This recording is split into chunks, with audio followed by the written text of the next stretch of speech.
Alright, we're going to incorporate an HMI, and this video is going to work with you to help you understand how you would use the HMI software, how you would assign bits, and just a brief glimpse at the powerful abilities of an HMI here. So all I've got here in our simulator is I've written a little program.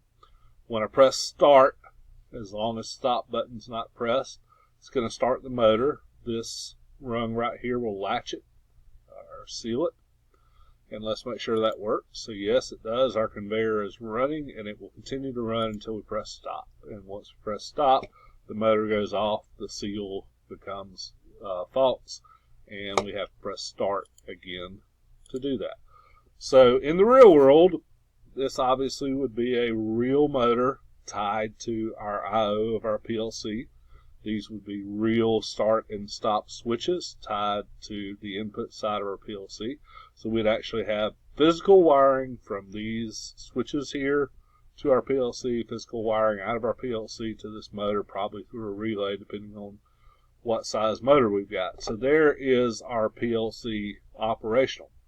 Now we want to duplicate some of this ability in our HMI. So we're going to talk about how to do that.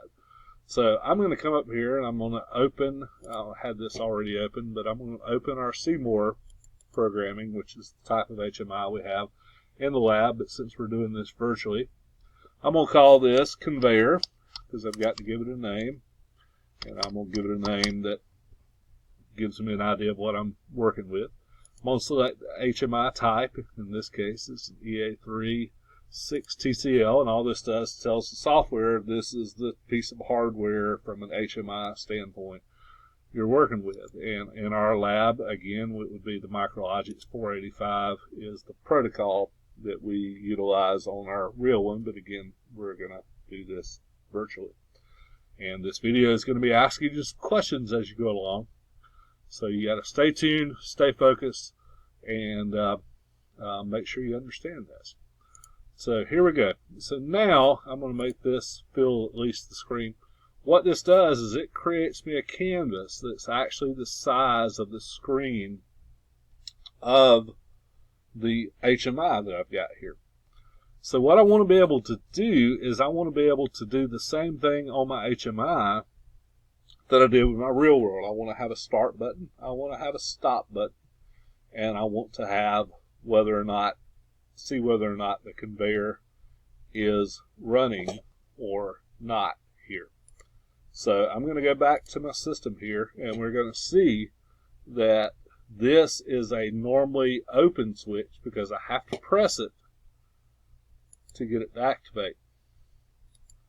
This is a normally closed switch because when I press it, it opens, making my run go false. So I've got to make sure that I know that when I create my Seymour project. I won't be able to do, again, the same thing.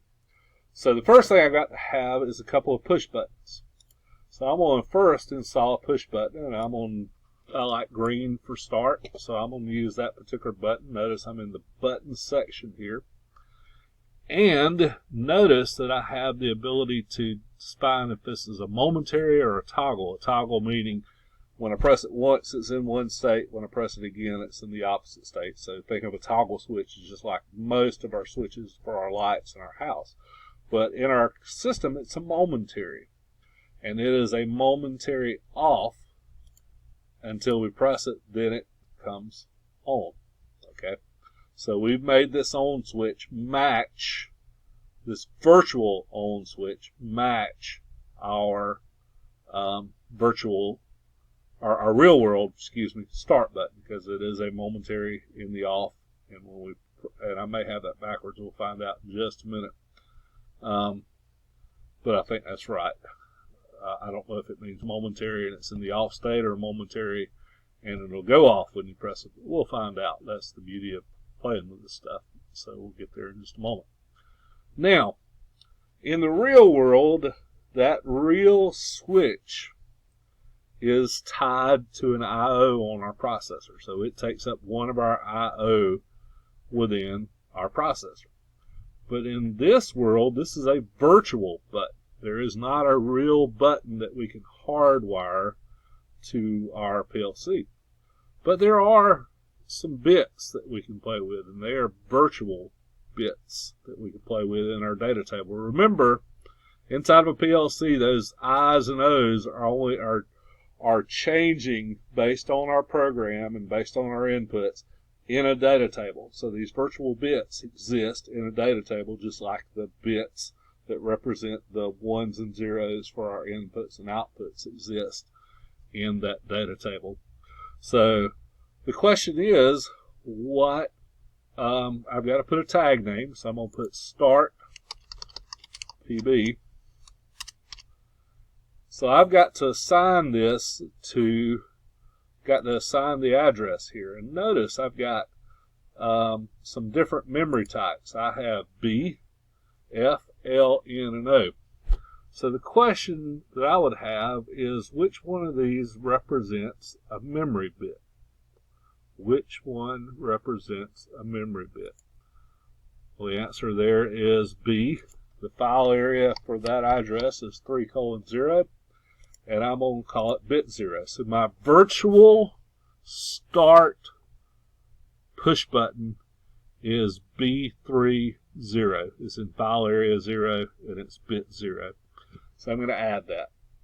So now I'm going to have to make some changes to my program here in a little bit to reflect this virtual bit that I want to be able to toggle on my HMI to make the program do what I want it to do. So there's that one. So I'm going to hit OK.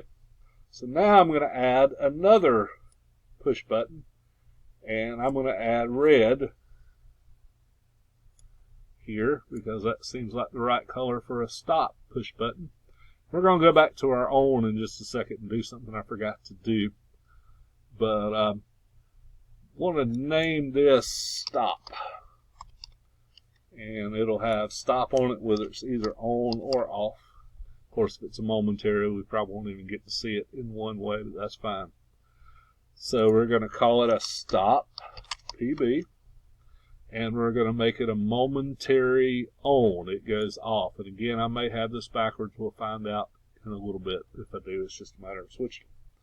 So again, what virtual address, which type of bit would I use? B, F, L, N, or O? Again, O is obviously output, so I'll give you a hint. N's integer, F I think is float. You can look these up. But the right answer is we would use B, another virtual bit. We're going to use file area 30, word 0, and file area 3. Now we've already used bit 0, so this one's got to be bit 1, or it's going to have the same address as our on. So we're going to add that. So there we go. Hit OK. Now I mentioned we were going to go back and do something to this one. We're going to change it to stop, start. All right, so start. All right, so we've got our start, we've got our stop. And now I want to know if my conveyor is running or not. Notice I've got some indicators. So I've got an indicator light. So I'm going to put a light here, and I'm going to put conveyor on my light. I'm going to have it on and off. I'm going to have it say conveyor. We may have to make that a little larger to fit that word, but that's okay. Notice when it's off, it says dull gray. When it's on, it says bright green. Now, we have got to tie this indicator to a, we got to name it first, so let's call it conveyor lamp. And we've got to tie it to a memory type. Well, it is an output because we want it to be the on or off, just like we want the conveyor to be on or off. But it's not a physical output. It's not an output like a conveyor that needs a voltage to power on. It's not even a physical output like a lamp that needs power. So we know a flashlight needs batteries. It's got to have some kind of power. This has got to look at one of these memory types. So what do you think? And notice that list is a little bit longer because we're dealing with outputs. What do you think we want to look at here in order to turn this thing on and off? Well, if you guessed output, That's right. So we're going to go to output, and I've got to go back to my PLC. It's output slot 2 bit 0. We want to look at that data table. Bear in mind, we're still looking at our data table, and we want to look at output slot 2 bit 0. And this virtual output is going to change states based on our real world output from the data table. So we're going to add that, and we're going to hit OK. And sure enough, I said we'd probably have to resize that. So there it is. So what we have is a start button, a stop button, and a conveyor. Now, we've still got our PLC program here, and we don't have those virtual bits as part of our program. We do have our output because we are monitoring the status of the data table for this guy, but we've got to incorporate these virtual bits, B3:0 slot 0, or bit 0, B3:0 bit 1. We've got to incorporate those in there. So my first question to you is, where would we put B3:0 slash 0 in order to make this program function with the virtual bit just as it does with the real world bit? Well, here's our real world bit. So if you're guessing, if you guessed that we needed to put it in parallel, whoops, I added another rung, let me delete that. You're right. We've got to come in here, and we're going to move this down here just because I like things in order. And this would be B3:0 slash 0. Except I didn't have it where I was typing. There we go, B3:0 slash 0. Alright, and I'm going to name it Virtual Start Push Button. VIRTUAL Start. I didn't spell that correctly, did we? Start PB. So that seems to work well. It doesn't matter if we press our start push button, which is our physical push button, the real live push button that has a wire running from it over to our PLC, or this virtual one, which is just going to change the status of a bit in the data table. That's going to make this conveyor start. So this is the right spot. Once it starts, it's going to latch this. Now we've got the stop push button, the virtual stop push button. So where in this program, in this rung, would we want the virtual start push button? So if you guessed that we want it right down here, you guessed wrong, because we need it to break it, whether it's this stop or this stop. Remember, rung continuity has to have a path all the way across. So if we only pressed one stop, it would still have continuity through the other stop. So we want it right here, and I think I chose the wrong symbol. I'll change it to an XIC. So we're going to have to make that B3:0 slash 1. And we're going to call that, burn it. I hate it when it does that. I'm going to change it to this. We're going to say an edit symbol, and we're going to say virtual stop PB. So there we go. So here's the story. This stop, we're not in run mode, apparently. Nope. All right. And in the real world, we don't have this incorporated to the I/O, so our HMI is not really talking. But right now, both of these push buttons would be true. So we've got a path all over to turn on our output. We have run continuity through these. So if I press the real start, this real start in the real world that's wired to our PLC, our motor would come on, and this would latch it on. If I pressed either the real stop push button or the virtual stop push button, it's going to break that run continuity. And then again, it wouldn't matter if we pressed our real or our virtual, we're going to start, and it doesn't matter if we press our real or our virtual stop, it's going to stop. So the beauty of this is I didn't have to hardwire in extra switches.